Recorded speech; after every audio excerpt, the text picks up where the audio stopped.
HICC నోవోటెల్లో second national mobility summit 2026 కార్యక్రమాన్ని ప్రారంభించిన రవాణా మరియు బీసీ సంక్షేమ శాఖ మంత్రి పొన్నం ప్రభాకర్. ఈ కార్యక్రమంలో పాల్గొన్న special CS Vikas Raj, commissioner Ilambarthi, HMDA commissioner Sarfaraz Ahmed, RTC MD Nagireddy, Bhagyanagar gas managing director Srinivasaraju, Madhu, Ramakrishna, Suraj, Elites Techno Media ప్రతినిధులు. మంత్రి Ponnam Prabhakar Hyderabad national mobility summit 2026లో పాల్గొనడం సంతోషంగా ఉంది.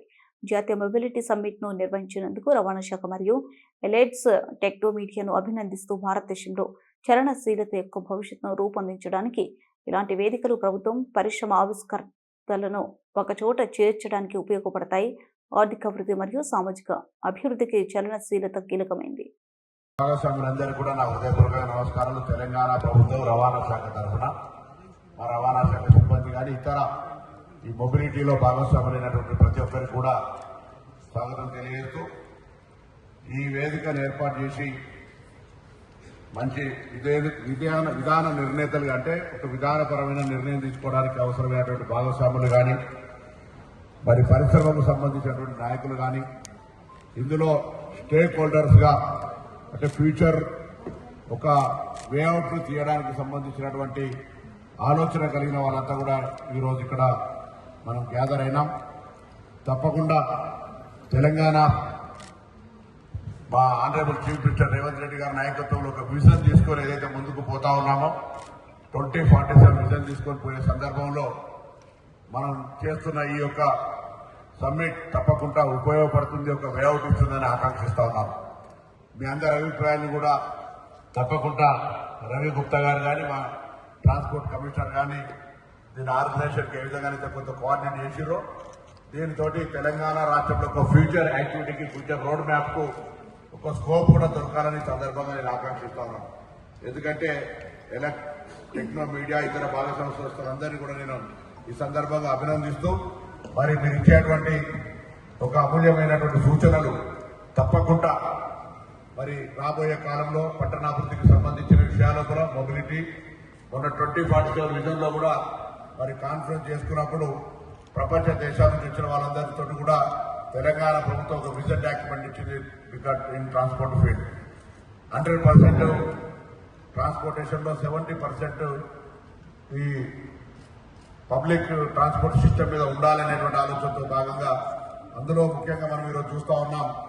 ఢిల్లీ లాంటి నగరాల లోపల గౌరవ రాష్ట్రపతి గారు నివసిస్తూ గౌరవ ప్రధానమంత్రి గారు నివసించే ప్రాంతంలో కూడా మరి అక్కడ ఉన్నటువంటి పొల్యూషన్ రేట్లు చూస్తూ చాలా మంది ఇబ్బందికరపడే పరిస్థితులలో హైదరాబాద్ తెలంగాణ ప్రభుత్వం ముందుగానే కొంత జాగ్రత్తగా మొత్తం ఈవీ పాలసీ తీసుకొచ్చి 2026 వరకు కంప్లీట్ గా ట్యాక్స్ ఎగ్జెంప్షన్, రిజిస్ట్రేషన్ ఎగ్జెంప్షన్ ఇచ్చి దాదాపు ఇప్పటికి 1,000 కోట్లు తెలంగాణ ప్రభుత్వానికి ఆర్థికంగా నష్టం వచ్చినప్పటికీ కూడా దాదాపు 1,55,000 వాహనాలను అమ్మే విధంగా పర్సెంటేజ్ రేషియోను దేశంలో అన్ని రాష్ట్రాల కంటే వేగంగా అభివృద్ధి అయ్యే ఈవీ వెహికల్స్ సంబంధించినటువంటి రాష్ట్రంగా మనం తీసుకొని పోతా ఉన్నాం.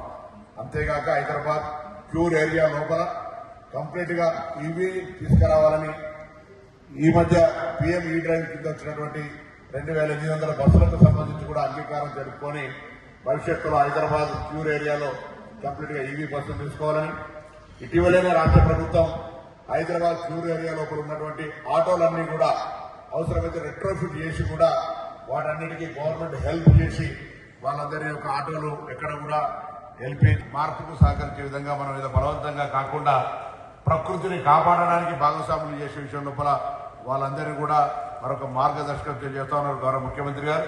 అంతేకాదు ఈరోజు రోడ్ సేఫ్టీకి సంబంధించి కానీ ఈ మొబిలిటీలో ఏ కోణం నుంచి ఏ ఆలోచన కొద్ది మారుతున్నటువంటి ఏ టెక్నాలజీని ఉపయోగించుకొని కూడా అన్ని రకాలుగా మరి వ్యవస్థీకృతంగా ఎదగడానికి పెరుగుతున్నటువంటి నగరాల అభివృద్ధిని దృష్టిలో పెట్టుకొని మనం ఇవన్నీ కూడా సమకూర్చుకోకపోతే భవిష్యత్ తరంలో చాలా ఇబ్బందికరమైనటువంటి పరిస్థితి వస్తుంది. కాబట్టి ఈరోజు హైదరాబాద్లో మెట్రో ఎక్స్పెన్షన్ కావచ్చు, లేకపోతే ఇంకా డిఫరెంట్ ఆలోచనలతోటి మరి కాన్సెప్ట్ తోటి పోతా ఉన్నాం. తప్పకుండా మహానగరాల్లో హైదరాబాద్ కూడా ఒకటి. మొత్తంగా ఇప్పుడు కోర్ అర్బన్ రీజన్ గా చేసిన తర్వాత మౌలిక సదుపాయాలు కలగజేసే విషయం లోపల మన మొబిలిటీ అనేటువంటి ఒక ప్రధానం. ఏ అభివృద్ధికైనా మొబిలిటీ ఇస్ రిక్వైర్మెంట్. గతంలో కాశీకి వెళ్ళాలంటే రవాణా సౌకర్యం లేకుండా కాశీకి పోయిన వాళ్ళు తిరిగి వస్తే అదృష్టవంతులు, లేకపోతే అక్కడనే ఉండేటువంటి పరిస్థితి. ఇలా ఉదయం పోయి సాయంత్రం వచ్చేంత మొబిలిటీ అని ఒక ట్రాన్స్పోర్ట్ ఫెసిలిటీ ఆ విధంగా ఏర్పడినటువంటి పరిస్థితుల వల్ల ఫ్రీక్వెన్సీ పెరిగి ప్రతిదీ కూడా మనం ఆ యొక్క మన కదలికలకు ఉపయోగపడే భారతదేశంలో అన్ని సంస్కరణలు కూడా అంటే మాన్యువల్ ఇంటర్వెన్షన్ లేకుండా అన్ని రకాల ఆప్షన్స్ తోటి ముందుకు పోయేటువంటి ఒక ప్రయత్నం చేస్తూ ఉంది. డిపార్ట్మెంట్ అంతా కూడా ఒక రిఫార్మ్స్ తీసుకునే విధంగా ముందుకు పోయే సందర్భంలో మరి ప్రిన్సిపల్ సెక్రటరీ కావచ్చు, లేకపోతే హెచ్ఎండిఏ మరి కమిషనర్ గారు కావచ్చు, మా ఆర్టీసీ ఎండీ కావచ్చు, మా ట్రాన్స్పోర్ట్ కమిషనర్ వాటికి ఒక ఇన్స్ట్రుమెంట్ గా ఉండి ముందుకు పోతున్నటువంటి సందర్భంలో మరొకసారి మీ అందరినీ కూడా నేను వేదిక మీద పిలిచి ఈ కార్యక్రమాన్ని జరుపుకుంటున్నటువంటి సందర్భం లోపల మరి మనం భారతదేశ రవాణా వ్యవస్థలకే ఒక మార్గం, ఒక డిక్షనరీ, ఎందుకంటే సెకండ్ సెషన్ ఇది. తప్పకుండా భవిష్యత్తులో జరిగేటువంటి ఏ సెషన్లోనైనా హైదరాబాద్ తీసుకుని